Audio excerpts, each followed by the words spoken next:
Hello guys, welcome to your own channel property providers. मैं आपका भाई अरविंद डागर स्वागत करता हूं आपके खुद के चैनल पे। आज हम लोग तह दर तह डिस्कस करने वाले हैं क्या हम लोगों को किस हिसाब से लग्जरी अपार्टमेंट्स को परचेज़ करना चाहिए। आज की डेट में एक टर्म चल रही हैं जिसके बजट में कुछ नहीं आता, उसको सस्ती चीज़ें दिखाई जाती हैं और साथ में ये बोला जाता है कि इस रेट में आता ही क्या है। इस रेट में आता क्या है, इसका सॉल्यूशन आज मैं आप लोगों को देने वाला हूं। साथ साथ मैं ये बताऊंगा क्या आप लोगों को किस हिसाब से अपनी प्रॉपर्टीज़ फाइनलाइज करनी है अगर आप लोगों की जेब में कोई चीज़ नहीं आ रही है किसी भी माइक्रो मार्केट में, और कौन से ये प्रोडक्ट हैं जो आप लोगों को देख के या छोड़ देने चाहिए या नहीं लेने चाहिए।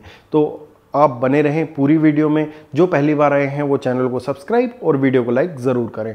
तो आज हम लोग बात करने वाले हैं एक टर्म जो कि गुड़गांव में बोली जा रही है, क्या इस रेट में आता ही क्या है। अगर कोई बिल्डर हल्का है, किसी की लोकेशन हल्की है, साथ में कोई कहीं पे ऐसी माइक्रो मार्केट में लॉन्च हो रहा है जहाँ पे प्रोडक्ट बहुत ज़्यादा नहीं आ रहे हैं, तो उस रेट में एक ही चीज़ कह के बेची जाती है क्या इस रेट में आता ही क्या है।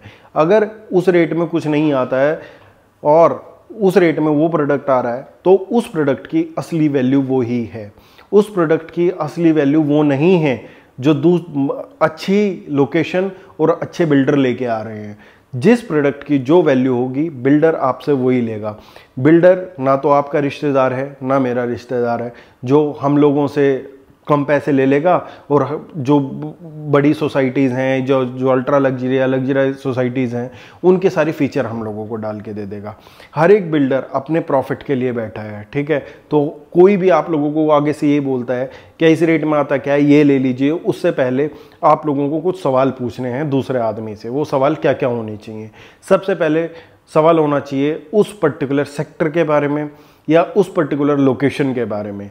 आज भी रियल एस्टेट में सब लोग बोलते हैं क्या चीज़ें मायने नहीं रखती। लोकेशन आज के टाइम में गुड़गांव में जिस लोकेशन में है सारी प्राइम प्रीमियम है, बहुत ज़्यादा लोकेशन में मायने नहीं रखती। अंदर के एमिनिटीज़ होनी चाहिए, डेंसिटी होनी चाहिए, ये होनी चाहिए। बट सबसे पहले सबसे इंपॉर्टेंट रियल एस्टेट में पहले भी लोकेशन थी और आज भी लोकेशन ही रहेगी। तो आप लोगों को पहले अपनी लोकेशन, लोकेलिटी और सेक्टर जहाँ पे आप लोगों का प्रोजेक्ट है उसके बारे में पूरी नॉलेज होनी चाहिए। साथ साथ में मास्टर प्लान के जरिए आप लोग वो सेक्टर समझें उस कंसल्टेंट से या रियल्टर से या बिल्डर से जिससे भी आप लोग अपना फ्लैट लेना चाहते हैं।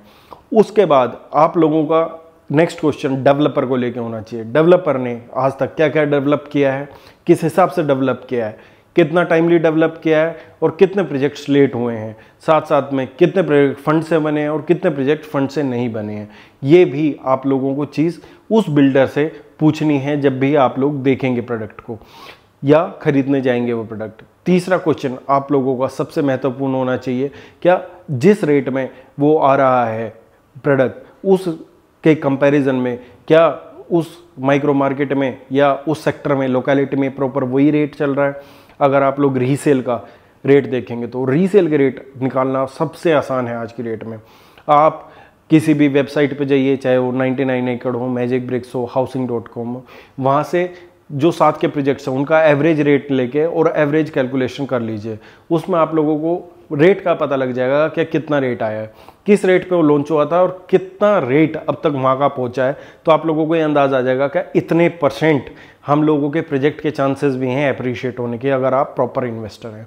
ये सारी चीज़ें मैं अपनी पेड कंसल्टेंसी में भी समझाता हूँ, अच्छी तरह आप लोगों को बैठ के बताता हूँ। तो कोई वो भी ज्वाइन करना चाहता है तो आप लोग नीचे नंबर दिया गया है मेरा, उस पर व्हाट्सएप कर सकते हैं। #कंसल्टेशन पेड कंसल्टेशन है, फ्री नहीं। तो ये तीनों क्वेश्चन जानने के बाद हम लोगों को ये फिल्टर आउट हो जाएगा क्या जो आदमी ये बोल रहा है कि इस रेट में आता ही क्या है, ठीक है। तो आप लोगों की सारी 99% इंक्वायरी सॉर्ट आउट हो जाएंगी, क्या मेरे को ये प्रोडक्ट लेना है नहीं लेना है। इसके बाद अगर बात करें तो अगर वो स्पेशल प्रोजेक्ट आपको समझ नहीं आता है तो आपको उसी बजट के प्रोडक्ट दूसरी माइक्रो मार्केट्स में देखने चाहिए, क्योंकि किसी के रोड 24 मीटर है, कि कोई प्रोडक्ट 10 मीटर रोड पे है, कोई प्रोडक्ट 60 मीटर रोड पे है, कोई प्रोडक्ट 175 मीटर रोड पे है। उन सब में डिफरेंस आने वाला है आने वाले टाइम में। जो अभी अंडर कंस्ट्रक्शन के टाइम पे नहीं पता लगेगा, बट आने वाले टाइम में जिसकी जितनी तगड़ी कनेक्टिविटी होगी उतना ही तगड़ा उसका प्राइस होने वाला है कनेक्टिविटी के हिसाब से। कनेक्टिविटी हमेशा आदमी को एक कदम आगे रखती है। तो हमेशा सस्ता प्रोडक्ट, चाहे आप लोग मेन लोकेशन में ना ले पा रहे हो, थोड़ी सी अगर आपको आगे जाना पड़े 2, 4, 5 किलोमीटर और उसकी लोकेशन और बेहतर है, ठीक है, थोड़ा सा 5 किलोमीटर आप चल लीजिएगा, बट उस लोकेशन पे आप प्रोडक्ट को कंसीडर कीजिए। शहर के बीच में भरी हुई लोकेशन में जो लोकेशन किसी काम की हो उस लोकेशन को लिया जाए। तो ये आप लोगों को बिल्कुल ध्यान में रखनी है चीज़ें। साथ में एक मैंने वीडियो बनाई थी क्या कौन कौन से अवॉइड करने चाहिए आपको प्रोडक्ट गुड़गांव रियल एस्टेट में, वो आपको मेरे नीचे ही कहीं पे वीडियो मिल जाएगी यूट्यूब चैनल पे, तो आप लोग वो भी देख सकते हैं। साथ साथ में मेरी ये रिक्वेस्ट है कि कोई भी चीज़ सस्ती नहीं होती।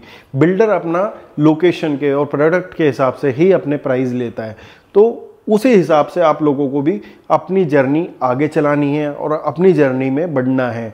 हर एक प्रोडक्ट की अपनी एक वैल्यू है, उस वैल्यू के हिसाब से आदमी लेता है प्राइस। अब आप प्रैक्टिकल अगर देखें तो गुड़गांव में कितने लाइसेंसेस नए आए हैं, कितनी एफएसआई नई पास हुई हैं और कितने बिल्डर ने नए इश्यूज करवाए हैं। आज गुड़गांव में बहुत ज़्यादा लैंड अवेलेबल नहीं है सेल के लिए। जो अवेलेबल है लैंड उसके प्राइजेज इतने हैं, अगर वो बिल्डर लॉन्च करता है आज के दिन में तो बहुत ऊपर जाता है रेंज से हर एक आदमी के से, क्योंकि उसको वो अपनी कंस्ट्रक्शन कॉस्ट भी जोड़ेगा, एक्विजिशन कॉस्ट भी जोड़ेगा, साथ में वो अपनी मार्जिन भी जोड़ेगा, फिर उसको लैंड भी एक्वायर करनी है, ठीक है। तो पुराने लाइसेंसेस जो बिल्डर्स के पास सपोज करें जैसे अभी गोदरेज 103 आया तो उसने पुराना लाइसेंस माइक्रोटेक से खरीदा, ठीक है। उसके पहले और न्यू गुड़गांव में प्रोजेक्ट आए, उन्होंने लाइसेंसेस खरीदे, तो नई लैंड अवेलेबल नहीं है। नई एफएसआई आई के कहाँ रही हैं, जो पुरानी एफएसआई हैं वही बिक रही हैं और उन्हीं से नया बिल्डर उनको एक्वायर करता है और बनाता है। तो ऐसा हम लोगों को देखने को मिलेगा क्या नई लैंड्स पे, और जहाँ माइक्रो मार्केट्स अच्छा परफॉर्म कर रही हैं वहाँ पे आप लोगों को प्रोडक्ट सस्ते होते हुए नहीं दिखाई देंगे, क्योंकि ज़मीनें महंगी है। तो आप लोग अगर कम रेंज में प्रोडक्ट देख रहे हैं, तो मैं आज माइक्रो मार्केट का नाम इसलिए नहीं ले रहा हूँ बार बार कि लोग कहेंगे कि आप बायस हो गए उस माइक्रो मार्केट के लिए, बट अगर आप मिडिल हाउसिंग सेगमेंट के लिए देख रहे हैं तो आपके पास माइक्रो मार्केट्स अवेलेबल हैं आज भी गुड़गांव में। आपको ज़रूरी नहीं है शहर के बीच में एक ऐसी लोकेशन ली जाए जो कि किसी काम की ना है। लोकेशन ऐसी लो जो किसी काम की हो, जहां आपको एप्रिशिएशन मिले और जो मैंने फैक्टर्स बताए हैं वो पूरे हों। उम्मीद करता हूं आप लोगों को वीडियो समझ आई होगी। साथ साथ में नीचे टेलीग्राम के चैनल का लिंक दिया हुआ है, उसको फॉलो करें डेली अपडेट्स के लिए और चैनल को सब्सक्राइब और वीडियो को लाइक ज़रूर करके जाएं। शेयर करना अपने उन दोस्तों को जिनको लगता है कि गुड़गांव बहुत महंगा हो चुका है, सस्ता कुछ भी नहीं है। सस्ता सब कुछ है, बट आप लोगों की नज़र है, देखने की निगाह है कि आप लोग कहाँ पे इन्वेस्टमेंट कर सकते हैं और आपका रियल्टर किस टाइप से आप लोगों के पैसे को इन्वेस्ट करा सकता है। मिलते रहेंगे अगली वीडियोस पे। धन्यवाद।